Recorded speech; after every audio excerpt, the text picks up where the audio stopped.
आज हम देखेंगे लॉगरिथम। लॉगरिथम क्या होता है, लॉगरिथम के एकदम इनिशियल टॉपिक है और उसका सिग्निफिकेंस क्या है और उसको कैसे यूज करते हैं। तो लॉगरिथम जो है आज से लगभग 500 साल पहले एक स्कॉटिश साइंटिस्ट हुए, उन्होंने नेपियर नाम से उन्होंने दिया ये लॉगरिथमिक टेबल्स।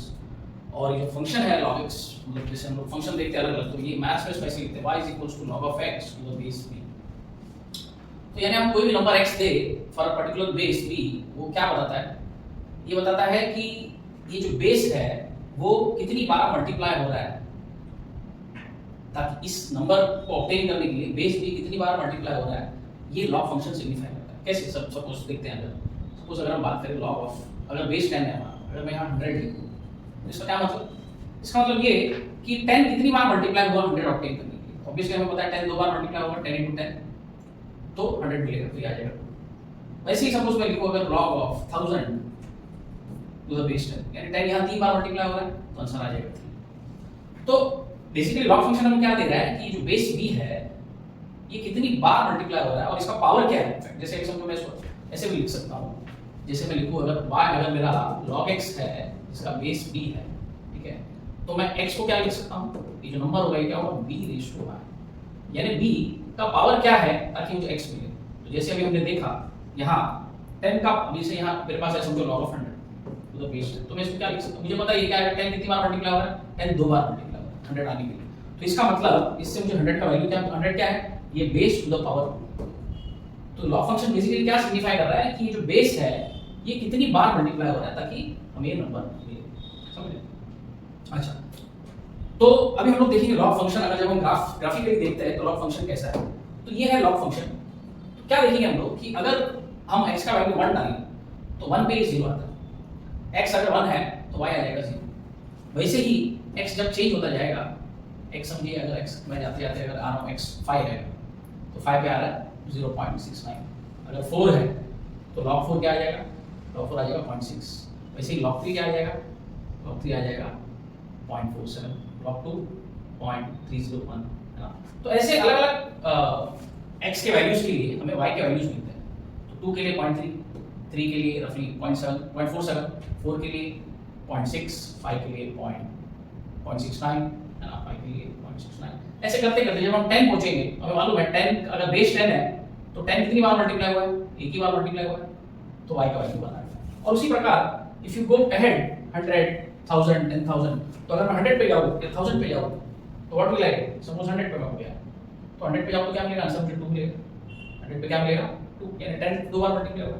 तो ये लॉग फंक्शन का मतलब मीनिंग है वही। अगर सपोज मैं अगर यहाँ पे x जो है हमेशा पॉजिटिव मानते हैं, यानी अगर मैं लिखूं यहाँ y is equals to log x to the base 10, यहाँ पे बेस 10 प्रेज्यूम किया है मैंने, तो ये जो x होता है ये हमेशा पॉजिटिव होता है, ठीक है।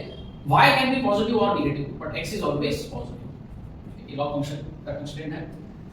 तो अगर समझिए मैं 1 पे हूं तो मुझे पता है 1 पे लॉग फंक्शन क्या है, 0 है। वही अगर मैं समझो 0.1 पे आ गया, 0.1 पे आ जाओ, अगर मैं, है ना, 0.1 पे क्या आ रहा है, माइनस होना। वही अगर 0.01 पे आ जाओ, 0.01 पे क्या आएगा, मुझे 0.01 पे आ रहा है, 0.01 पे आ रहा है -2। वैसे ही मैं 0.001 पे जाऊं तो -3। यानी आप देख रहे हैं कि अगर मैं log ऑफ 0.1 पे हूं तो मुझे क्या आ रहा है, -1। log ऑफ 0.01 पे हूं तो मुझे -2 आ रहा है, बेस 10 है। वही अगर log ऑफ 0.001 है तो -3 आ रहा है, बेस 10 है। इससे क्या पता चल रहा है कि ये जो नंबर है ये 10 कितनी बार 10 डिवाइड होगा, क्योंकि ये नंबर लेस देन 1 है, यानी 10 कितनी बार इस नंबर से डिवाइड हुआ 1 से, तो 1 से 10 एक बार डिवाइड हुआ तो -1 आ गया, 1 से 10 दो बार डिवाइड हुआ तो -2 आ गया, 1 से 10 तीन बार डिवाइड हुआ तो उससे मुझे -3 आ गया। हाँ, तो हम लोग देख रहे हैं कि अगर number if it is a 0.1 that means how much time 10 is divided, ये पता चल रहा है। 0.01 है तो कैसा है, 10 दो बार डिवाइड किया, 0.001 है 10 तीन बार डिवाइड किया। यानी अगर नंबर 1 से बड़ा है, जैसे समझो 10 है, बेस 10 तो यानी 10 यहाँ कितनी बार मल्टीप्लाई हुआ, एक बार। यहाँ अगर नंबर 100 है तो 10 कितनी बार मल्टीप्लाई हुआ इस नंबर में, दो बार मल्टीप्लाई हुआ तो 2 आ जाएगा। इसमें कितनी बार मल्टीप्लाई हुआ 1000 में, तो 3 बार 10 मल्टीप्लाई हुआ, समझ लो। तो ऐसे लॉग जो है क्या कर रहा है, यहाँ पे हम लोग देख रहे हैं x का रेंज जो है 0 से 1 और फिर 1 से 10, 10 से 100, बट ये लीनियरली बढ़ रहा है, ये जो है ये लीनियरली बढ़ रहा है, और ये 10 से 100, 100 से यानी 10 10 मल्टीप्लाई होते जा रहा है, बट y जो है हमारा लीनियरली बढ़ रहा है। तो ये लॉग की खास बात है। लॉग क्या कर रहा है, एक बड़ा रेंज ऑफ डेटा 10 से 100, 100 से 1000, 1000 से 10000, है ना। तो इतने बड़े रेंज ऑफ डेटा को, यानी 9000, लगभग 9000 नंबर है आपके पास, उसको वो कहां पे एडजस्ट करना है? 3 और 4 के बीच में। यानी आपके पास 9000 नंबर है, वो सिर्फ एक डेसिमल डिजिट के अंदर उनको फिट करना है। तो ये जो प्रॉपर्टी है लॉग, इसको बोलते हैं कंप्रेशन। और ये हम लोग यूज करते हैं खास करके जो वीडियो कंप्रेशन, ऑडियो कंप्रेशन, जो व्हाट्सएप मैसेजेस वगैरह आपके सब कंप्रेस होके आते हैं, तो ये जो कंप्रेशन एल्गोरिथम्स है उन लोग लॉग फंक्शन यूज करते हैं। वैसे उसी तरह लॉग फंक्शन यूज होता है आपका केमिस्ट्री में पोटेंस ऑफ हाइड्रोजन यानी पीएच निकालने के लिए। आप जहां बताते हो पीएच का स्केल होता है ना, पीएच का स्केल होता है न्यूट्रल, ये एसिडिक, इस तरफ अल्कलाइन। तो आपको बताता है कि समझो 1 2 3 4 5 6, तो पीएच 6 से पीएच 7 उसमें क्या फर्क है? पीएच 6 है और पीएच समझो 1 है, 1 पे है, 1 से 2 पे गया मेगा, तो यानी क्या हो गया? 10 टाइम्स कम एसिडिक हो गया। 2 से 3 पे गया तो 2 पे जो पोटेंस था उससे कम, 10 गुना उससे कम एसिडिक हो गया। तो इस प्रकार ये जो यहाँ पे हम जो जंप कर रहे हैं 10 का जंप कर रहे हैं, यहाँ पे हम 10 का जंप कर रहे हैं और स्केल लीनियर। तो ये जो बेनिफिट लॉग फंक्शन देता है, ये प्रॉपर्टी जिसको हम लोग कंप्रेशन प्रॉपर्टी बोलते हैं, जहाँ पे हम लोग देख रहे हैं कि समझो 10,000 है, if I go to log to the base 10 of 1 lakh, तो क्या होगा? 5 यानी 4 से 5 के बीच में वो लगभग 99,000 नंबर्स फिट कर रहा है, मैपिंग कर रहा है। यानी ये आपका x जो है यहाँ 99,000 नंबर्स हो गए, तो y एक इन पूरे 99,000 नंबर्स को वो 4 और 5 के बीच में फिट कर रहा है। तो ये लेवल का कंप्रेशन अचीव करता है लॉग फंक्शन। यहाँ आप देख रहे हैं कि भले x हमारा बढ़ते जा रहा है, भले x हमारा बढ़ते जा रहा है, बट y बढ़ नहीं रहा है। x हमारा बढ़ रहा है बट y बढ़ नहीं रहा है।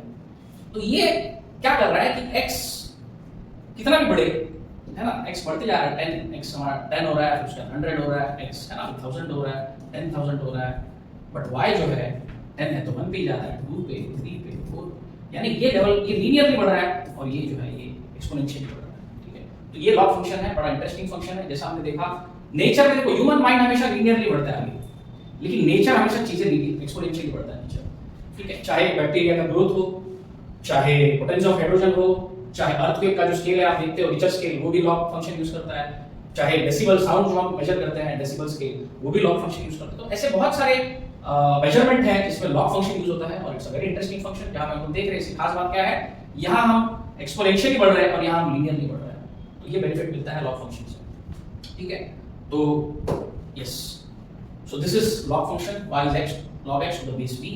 जनरली ये जो बेस है, बेस भी बहुत टाइप के हो सकते हैं। बेस हो सकता है 10, ठीक है, डेसिमल नंबर सिस्टम में बेस 10 होता है, इसको हम लोग बोलते हैं डेसिमल नंबर सिस्टम।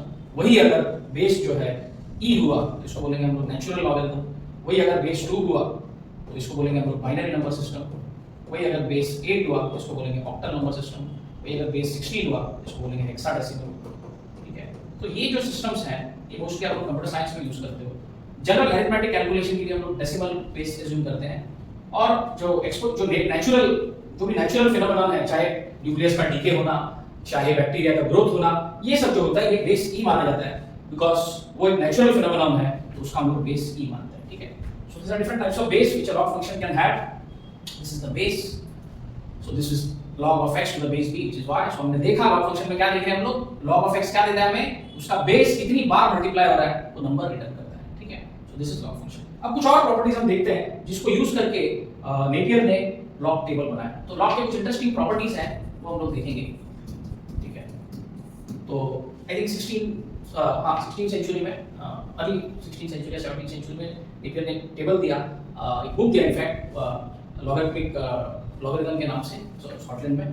तो उसमें कुछ प्रॉपर्टीज पे बनाया। तो प्रॉपर्टीज क्या थे कि लॉग क्या कर रहा था कि जैसे आजकल हम लोग चलो मोबाइल कैलकुलेटर्स यूज करते हैं, लैपटॉप यूज कर रहे हैं, बड़े-बड़े प्रोसेसर्स यूज कर रहे हैं कैलकुलेशन के लिए, बट पहले आज से 500 साल पहले कोई प्रोसेसर नहीं था जो कैलकुलेट करके दे, तो ह्यूमंस हैज मैनुअली करते थे कैलकुलेशन। तो कैसे करते थे बड़े-बड़े कॉम्प्लेक्स कैलकुलेशंस, तो ये लॉग प्रॉपर्टीज यूज करते। तो लॉग क्या करता था, जो जैसे समझो बड़े-बड़े मल्टीप्लिकेशंस है, समझो ऐसे 10 15 डिजिट के नंबर्स हैं और उसके मल्टीप्लिकेशंस है, या फिर स्क्वायर्स है, क्यूब्स है, क्यूब रूट्स है, ऐसे जो भी एक्चुअली हम लोग यूज करते हैं फॉर्मूलेस में, तो वो सारे कैलकुलेशन हम लोग कैसे करते थे।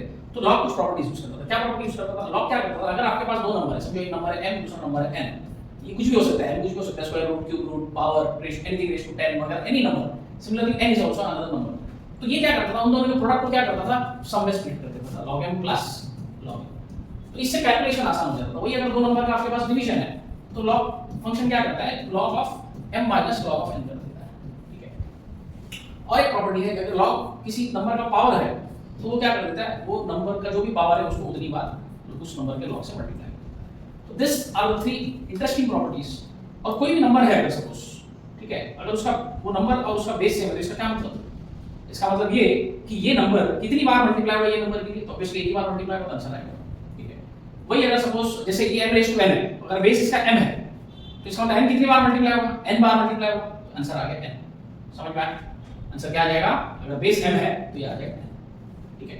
अगर बेस कुछ और है तो यहाँ पे आपको बेस आ जाएगा। तो यहाँ पे हम लोग देख रहे हैं, तो जनरली जैसा हमने देखा कि मोस्टली हम लोग क्या करेंगे, बेस 10 एज्यूम करेंगे। क्यों? क्योंकि हम लोग करना क्या है, हमें कैलकुलेशन करना है। तो कैलकुलेशन करना है तो बेस क्या होना चाहिए, 10 होना चाहिए, ठीक है।